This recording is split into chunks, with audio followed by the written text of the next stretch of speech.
blessed evening o mapagpalang gabi po sa ating lahat. Narito naman si Len para sa ating ika-250 day na ating share ng devotion video. And sorry po kung inabot ng halos isang linggo bago tayo post ng devotion video dahil alam niyo naman po mula ng pagkadating ng aking mga amo ay naging sobrang abala na po ang inyong lingkod. But anyway, thanks God dahil sa privilege at time na tayo ay muling makapag-devotion. Dahil alam niyo naman, paghiga ko sa gabi ay ang aking mata ay talagang after mag-pray ng personal prayer ay talagang nakakatulog na. But anyway, ayan, bago po tayo dumako sa ating sharing devotion video, thank ko nga pala sa Hills of Glory and happy birthday to Sis Emper. Ayan, God bless sa kanya at sa mga Hills of Glory family na ating nakasama at tayo ay nakapag-swimming. Ayan, para sa sobrang init dito sa Hong Kong, talagang pag naka-expose ka sa labas at wala ka sa aircon ay pagpapawisan ka talaga ng matindi sa sobrang init at malagkit sa katawan kapag pinawisan ka. So, naglublub tayo. Ayan, hindi lang masyadong halata dahil pinakamas naglangoy tayo ng hapon. Ayan. So, thank you sa lahat ng mga nakasama natin at nagkaroon ng mga fellowship and sharing din ng tungkol sa mga life story. Mas marami tayong dagdag na mga nalaman, ng mga patotoo ng ating mga kapatid sa ating Panginoon. So, let us pray. Kapag namin Diyos na makapangyarihan sa pinupuri at pinsasalamatan ka po namin sa bawat araw ng aming buhay. Salamat sa buhay, kalakasan at hininga na ipinagkakaloob niyo, Panginoon. At salamat dahil you always provide for us, for our family, Panginoon. Lalong higit sa knowledge and wisdom na ipinagkakaloob niyo sa aming mga anak sa salvation, na ipinagkakaloob niyo sa aming mga mahal sa buhay, Panginoon, at sa mga kakilala namin na naaabot ng mga ginagawa namin video o nakakausap namin personally, Panginoon. At ngayon sa aming pagdako sa pag-aaral at pagbubuli-buli ng inyong mga salita, ang lagi naming dalangin, Panginoon, ay ito'y magkaroon ng rema sa puso ng bawat makikinig, magbabasa o manonood, Panginoon, at tunay na kayo lamang ang may kakayahan na magpalambot kahit ng pinakamatigas na puso ng sino man, Panginoon, dahil once na kayo ang naghari sa puso ng bawat isa, lalambot at magiging busilak ang kalooban ng tao ngayon, Panginoon. Tunay na wala kayong pinipili kahit kami man ang pinakamasama o pinakamaduming tao sa mundo. Kami ay tanggap ninyo at mahal ninyo kung ano kami unconditionally, Panginoon. And we pray for the divine wisdom, Panginoon, ipagkakaloob niyo upang maipaliwanag ng may kaayusan ang mga mensaheng nais ninyong marinig ng mga makikinig, Panginoon. At dalangin ko po na itago niyo inyong lingkod sa inyong likuran, Panginoon, upang inyong glory lamang, Panginoon, ang siyang magningning.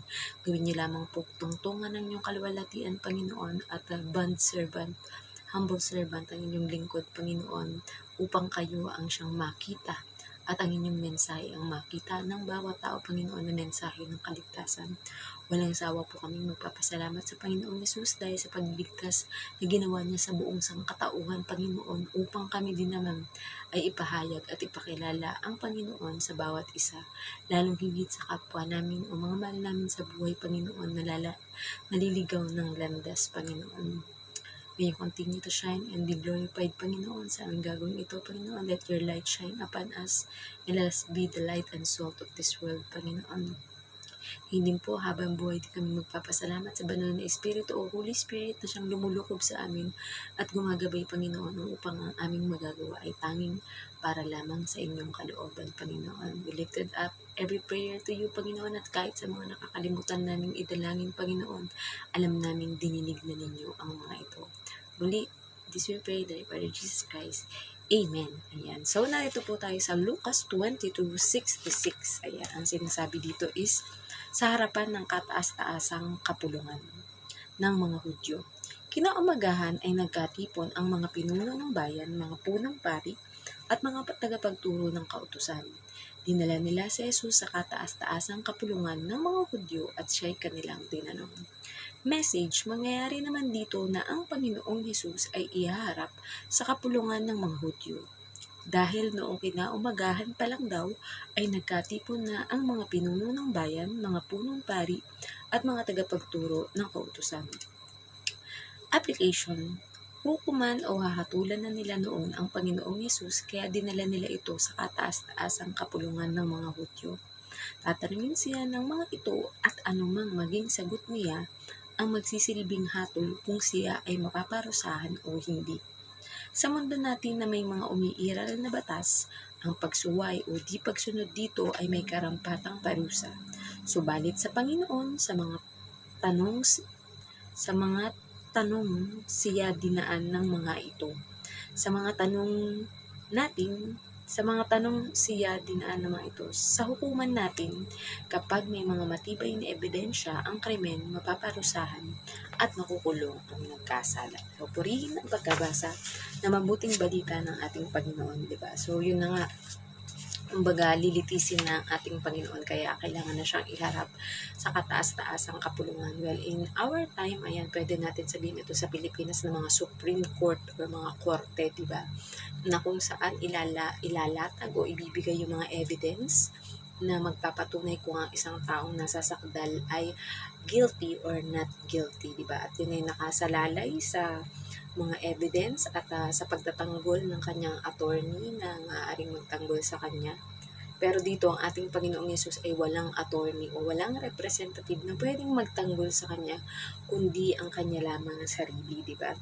And yun na nga, iniharap siya ng lahat ng mga may kapangyarihan, mga namumuno sa bayan o sa lugar nila, at kahit ang mga nagtuturo ng kautusan, di ba? Dahil alam naman natin na sa mundo natin ito, at kahit noong panahon ng sinauna or ng lumang tipan ay meron na talagang batas or ang 10 utos na kapag ka yun ay nasusunod mo, which is wala naman talagang kayang makasunod ng perfectly sa 10 utos na yun, because we are fall short for the glory of God. Diba? Walang kayang makaabot sa atin ng 100% sa mga kautusan na yun, di ba? And yun, may umiiral na batas. Sabi nga, di ba, kaya naman tayo nagiging guilty dahil nga sa batas. Pero kung wala namang batas na umiiral o utos, ay hindi ka magiging guilty, di ba? Kumbaga, ang ating Panginoong Yesus nga,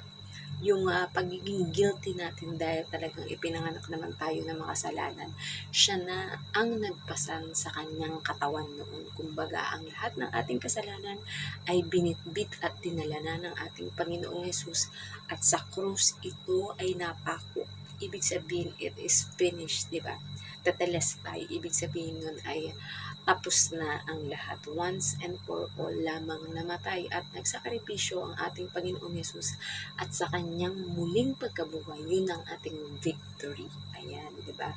So, kung sa mga batas dito sa mundo, ayan ay maaaring pwedeng magkaroon ng hindi tamang paghatol or judgment or false na accusation or false na verdict or hatol sa isang tao. Ngunit alam nating sa Panginoon ay wala tayong pwedeng ilihim. Lahat ng bagay ay alam ng ating Panginoon mula sa creation pa lamang, at mula nang likain niya tayo, di ba? Na alam niya na may tendency na ang tao ay magkamali.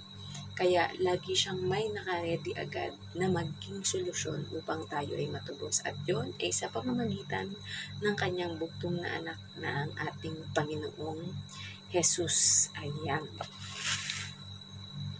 At ang ating Panginoong Jesus ay tatanungin dito sa mga bagay-bagay, at ang kanyang magiging sagot sa mga tanong ng mga ito ang siyang magiging paraan upang hatulan siya ng kamatayan. Ayan, which is masama rin natin sabihin na bakit kamatayan pa naging parusa sa Panginoon,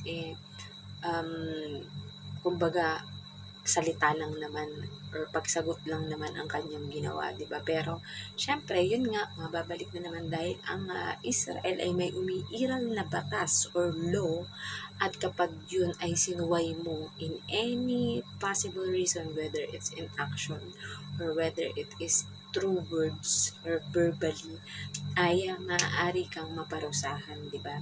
And ayan, sa mga susunod nating pag-aaral ay makikita natin kung bakit ba nahatulan ng kamatayan sa krus ang ating Panginoon, di ba? And Nawa, ayan, kung meron man sa atin o mga mahal natin sa buhay na dumaranas ng persecution, judgment o kailangang humarap sa mga hukuman, we pray that God will protect, ayan, and the truth will prevail, di ba? And kapag alam naman natin na talagang tunay na may nagawang hindi sang-ayon sa batas ang sino man, ayan, ay maaari natin itong payuhan, pag-pray over, or we will just let the will of God to happen in their life or in our life, diba?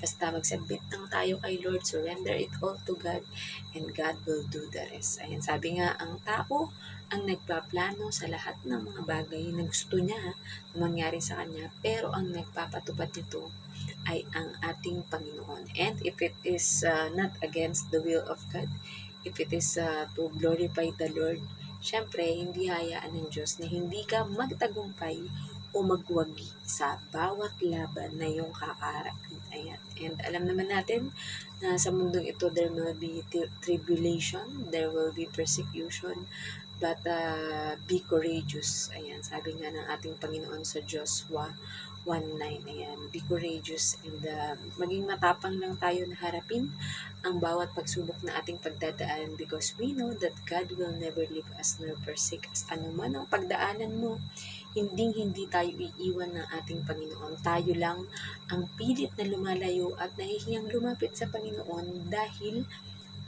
kung halimbawa sa pasimula ay you accepted Jesus as your Lord and Savior, ay di inaasahan na makagawa ka ng kasalanan, either sadya man or di sadya, diba? So, ang mangyayari sa'yo, mahihiya ka na lumapit sa Panginoon dahil pakaramdam mo, ikaw ay madumi na naman. Ayan, kailangan ka na naman linisin ng dasal or dapat mong gawin para mapatawad ka ng ating Panginoon. Pero lagi natin tandaan na once and for all, pinatawad tayo ng ating Panginoon. Pero huwag din nating gamiting lisensya or dahilan ang ating salvation o kaligtasan para gumawa ng masama o hindi mabuti sa ating kapwa, and lalong higit na ang ating Panginoong Diyos ay ating mapapapurihan sa lahat ng ating ginagawa. Nang sa gayon ay makapamuhay tayo ng maayos, and when the time comes na ating Panginoong Hesus ay babalik sa kalangitan upang kunin kung sino man ang mga nanatiling tapat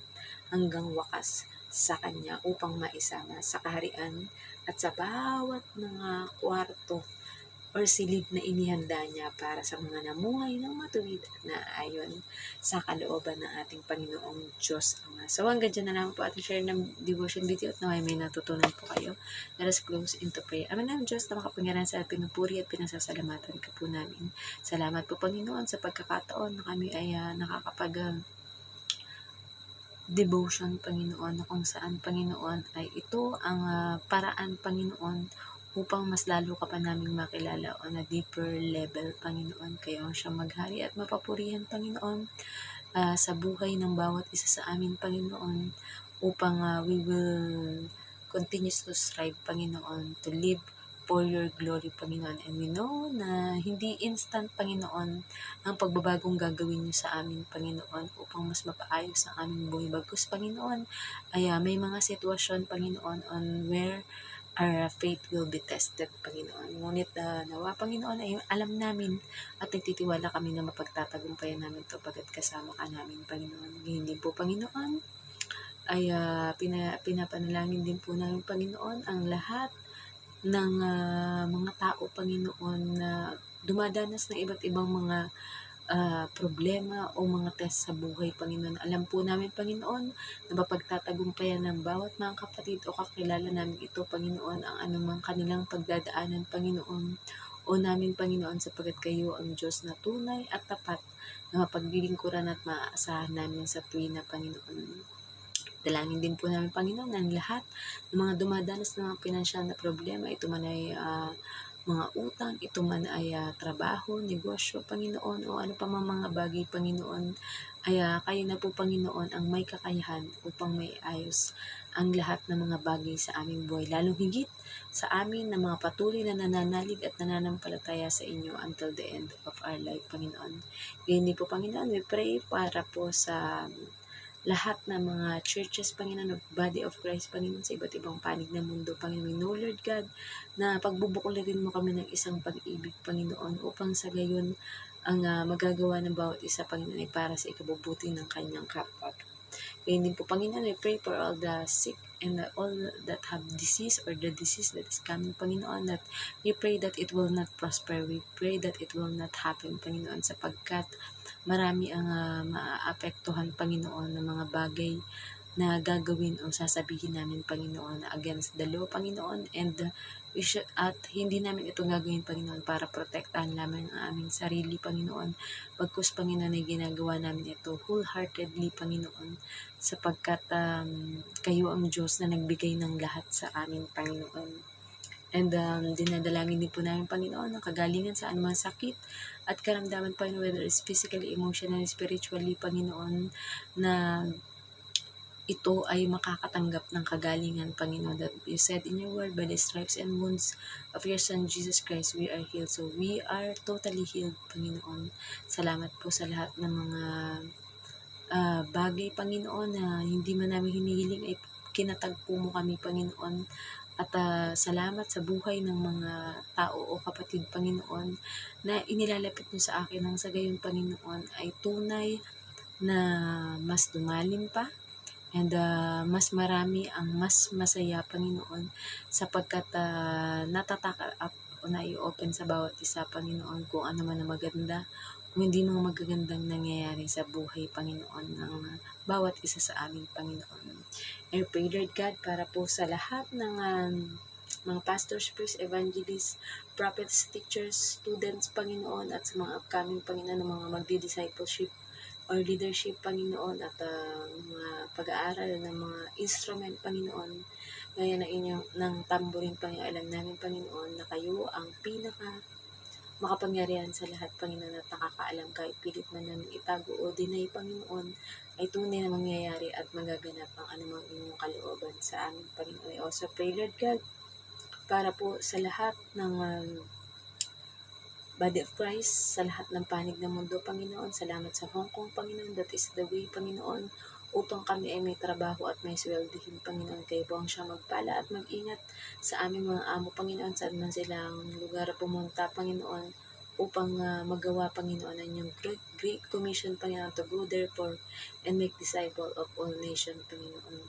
Hindi man po kami perfecto, Panginoon, pero patuloy niyo kaming pinaperfect, Panginoon, upang makamit namin, Panginoon, ang putong ng kaluwalhatian, Panginoon. At alam po namin na hindi niyo ipagdadamot ang lahat ng mga papaprovide, Panginoon, sa mga transpo, mga food, Panginoon, ng mga missionaries all around the world, Panginoon, na maaabot ang lahat ng sulok o lahat ng panig ng mundo, Panginoon, at lahat ay tatanggap at kikilala sa inyo bilang Diyos at tagapagligtas ng aming buhay, Panginoon.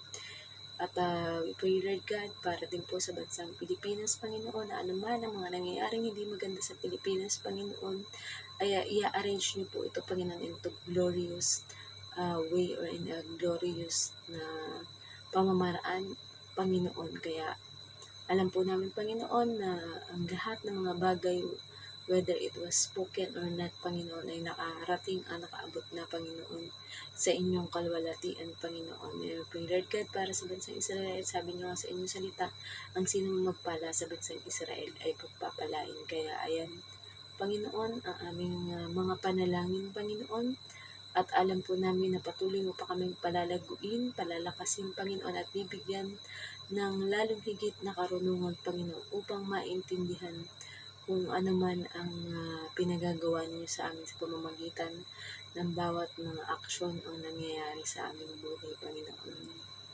We pray also, Lord God, that there will be peace, no more war, Panginoon, sa lahat ng mga bansa, Panginoon. And there will be unity, peace, and forgiveness, Panginoon, to everyone, Panginoon. And ano pa man po, Panginoon, aming nakalimutang idalangin, Panginoon, ay alam namin nakaabot na ito sa inyong messenger, Panginoon, ng mga ipinagkakaloob niyo dito sa mundo, Panginoon. Iba't iba man sila ng paniniwala, Panginoon, ngunit kayo po ang mag-reveal kung ano ang tamang religion or tamang paniniwala na dapat naming sundin. habang kami ay nabubuhay dito sa mundo, Panginoon. And to continue to connect us to different people, Panginoon, na magiging dahilan, Panginoon, upang mas lalo pang maabot ang lahat ng panig ng buong mundo o maging ng kalawakan, Panginoon, upang kilalanin ang inyong bugtong na anak na si Jesus bilang Diyos at tagapagligtas na aming buhay. Thank you for providing. Thank you for the healing, Panginoon. Thank you for the anointing. And thank you for the unmerited favor, Panginoon, ay pinagkakaloob niyo sa amin. Tunay nga, Panginoon, na hindi man kami karapat-dapat, ngunit minahal niyo pa rin kami at tinanggap. Kaya sa lahat na ito, Panginoon, salamat. Patuloy na maghari at mapapurihan ka sa aming buhay. This we pray.